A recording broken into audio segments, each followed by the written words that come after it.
नमस्कार सभी को। Myself doctor Rameshi Meena, assistant professor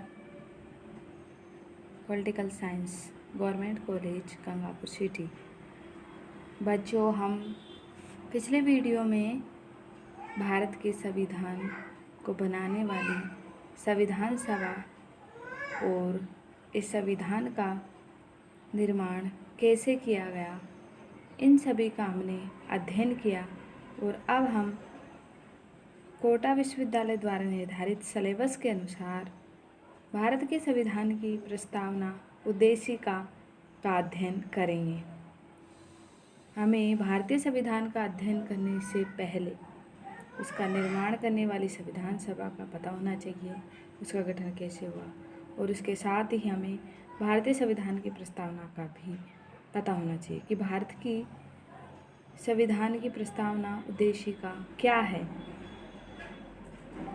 Bharat के संविधान की प्रस्तावना या उद्देशिका या किसी भी संविधान की उद्देशिका व प्रस्तावना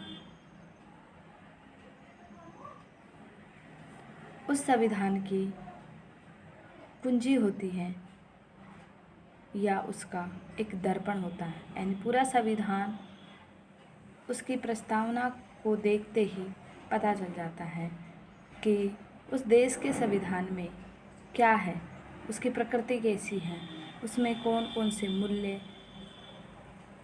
निहित हैं। प्रत्येक संविधान के प्रारंभ में सामान्यतः एक प्रस्तावना होती है, चाहे वो किसी भी देश का संविधान हो, सभी में एक प्रस्तावना होती है जिसके द्वारा संविधान में मूल उद्देश्य लक्ष्यों को स्पष्ट किया जाता है। यानी उस संविधान के मूल उद्देश्य लक्ष्यों को प्रस्तावना में ही स्पष्ट कर दिया जाता है। इस प्रस्तावना का मुख्य प्रयोजन संविधान निर्माताओं के विचारों, उद्देश्यों को स्पष्ट करना होता है, जिससे संविधान की क्रियान्विति, उसके पालन में संविधान की मूल भावना को ध्यान में रखा जा सके कि उस संविधान की मूल भावना क्या है, उसे क्रियान्वित करते टाइम ध्यान में रखा जाता है। भारतीय संविधान की प्रस्तावना संविधान में जुड़ा एक श्रेष्ठ आभूषण है। यह तो भारत के प्रजातंत्री गणतंत्री राज्य का एक संक्षिप्त लेकिन सारपूर्ण घोषणा पत्र है। संविधान के गौरवपूर्ण मूल्यों को संविधान में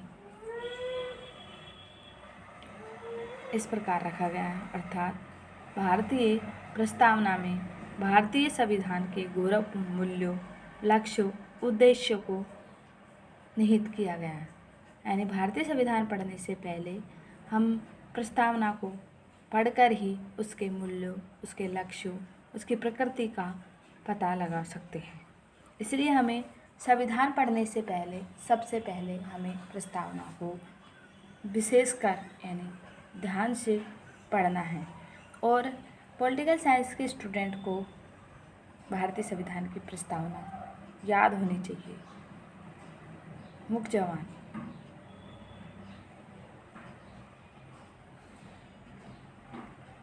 भारत के संविधान की प्रस्तावना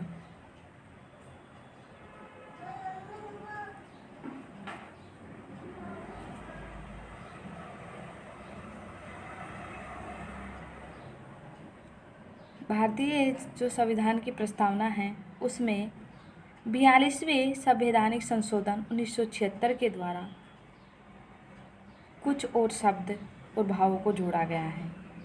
और अब संविधान की प्रस्तावना इस प्रकार है। और वो क्या क्या जोड़े गए वो शब्द, एक तो समाजवाद, धर्मनिरपेक्ष तथा अखंडता, ये सब जोड़े गए हैं।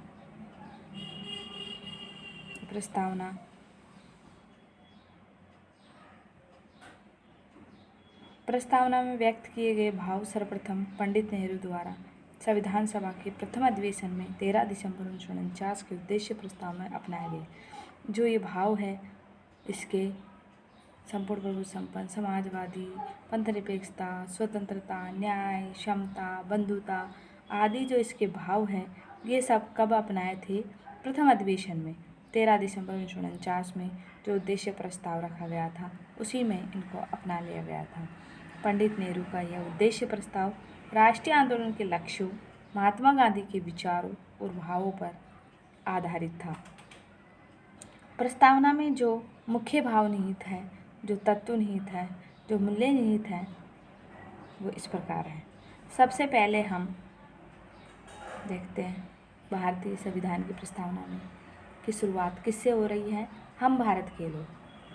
हम भारत के लोग से क्या पता चलता है हमें कि जो हमारा संविधान है उसको जो अधिकार मिला हुआ है वो कहाँ से मिला हुआ है। हम भारत के लोग यानी भारतीय जनता से, भारत के लोगों से मिला हुआ है। प्रस्तावना में हम भारत के लोग संविधान को अंगीकृत, अधिनियमित और आत्मा अर्पित करते हैं। शब्दों का जो प्रयोग किया गया है, यानी एक तो संविधान प्रस्तावना की शुरुआत और एंड में भी ये लिखा हुआ है अंगीकृत, अधिनियमित, आत्मा अर्पित करते हैं। तो कौन कर रहे हैं? भारत के लोग, नागरिक कर रहे हैं। तो इसका क्या अर्थ है? 3 बात स्पष्ट होती है कि संविधान के द्वारा अंतिम प्रभु सत्ता भारतीय जनता में निहित है। कि संविधान की जो अंतिम प्रभु सत्ता है वो किसमें निहित है? जनता में। दूसरी बात है कि संविधान निर्माता भारतीय जनता के प्रतिनिधि थे। जो संविधान को बनाने वाले थे वो किसके प्रतिनिधि थे? जनता के, भारतीय जनता के। तीसरी बात है भारतीय संविधान भारतीय जनता की इच्छा का परिणाम है। यानी जो संविधान है वो किसकी इच्छा पर बना हुआ है? भारत की जनता पर। भारतीय जनता ने ही इसे राष्ट्र को समर्पित किया है। भारत की जनता ने इसको देश को दिया है। संविधान सभा सही रूप में भारतीय जनता की प्रतिनिधि थी। प्रस्तावना में व्यक्त शब्द हम भारत के लोग न केवल भावनात्मक दृष्टि से वरन यथार्थ भी सत्य हैं।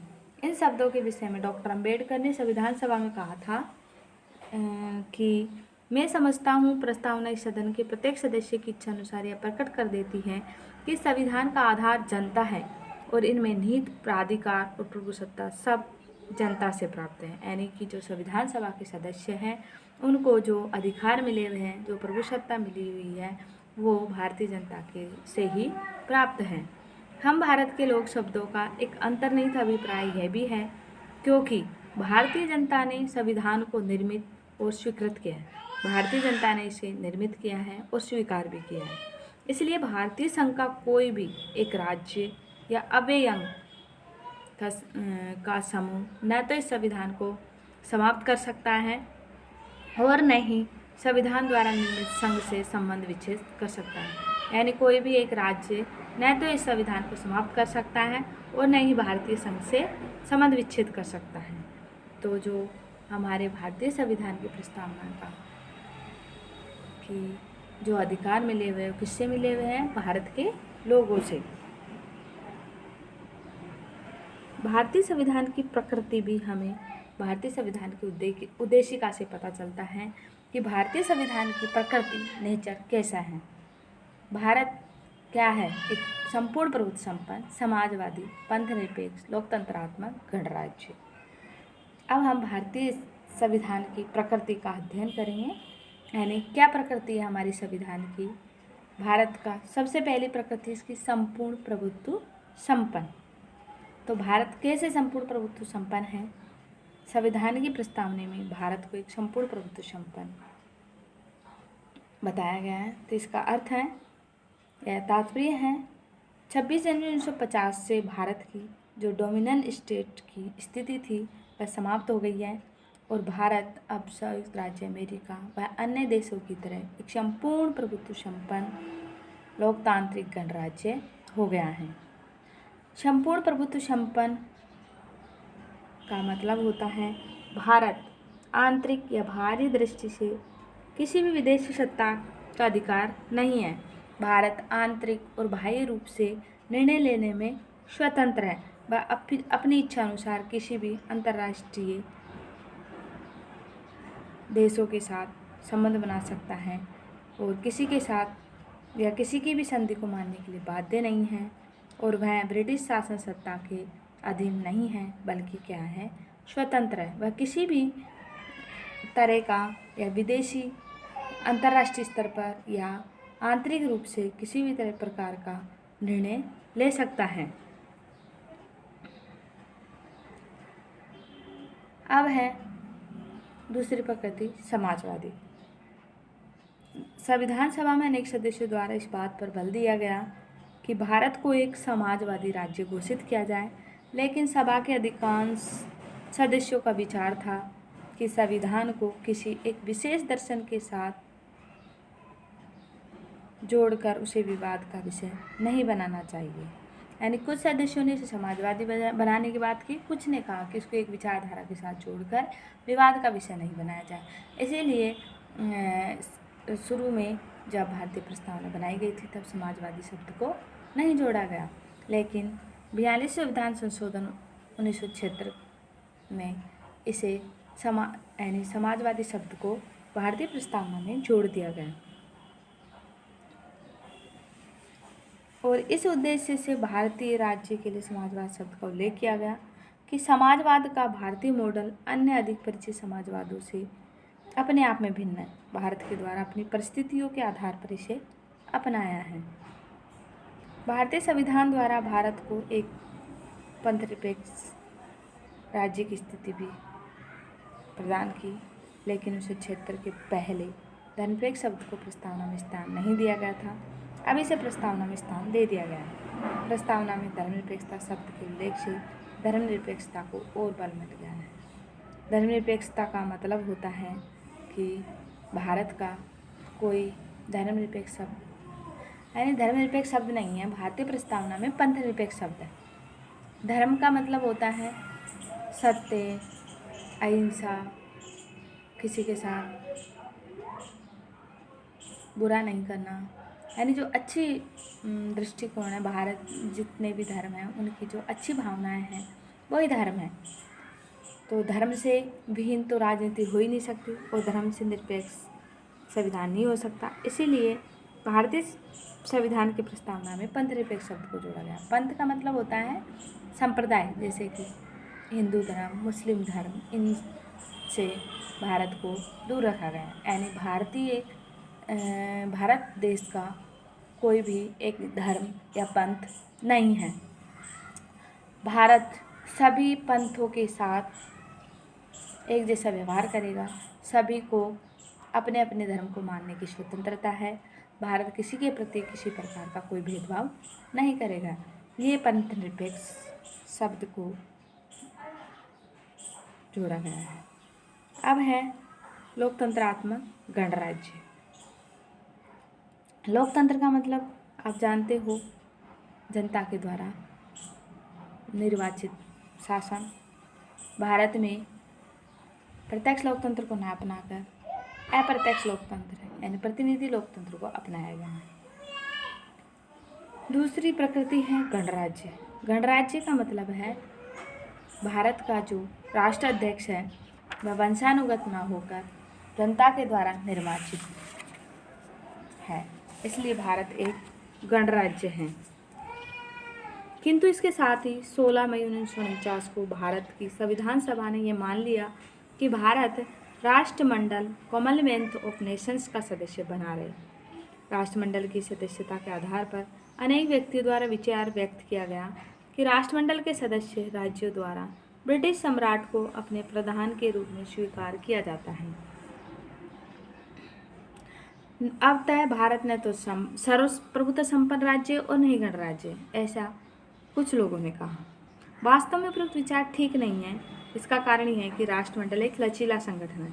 जिस समय भारत को राष्ट्रमंडल की सदस्यता प्रदान की गई उसी समय राष्ट्रमंडलीय सम्मेलन में यह स्वीकार किया गया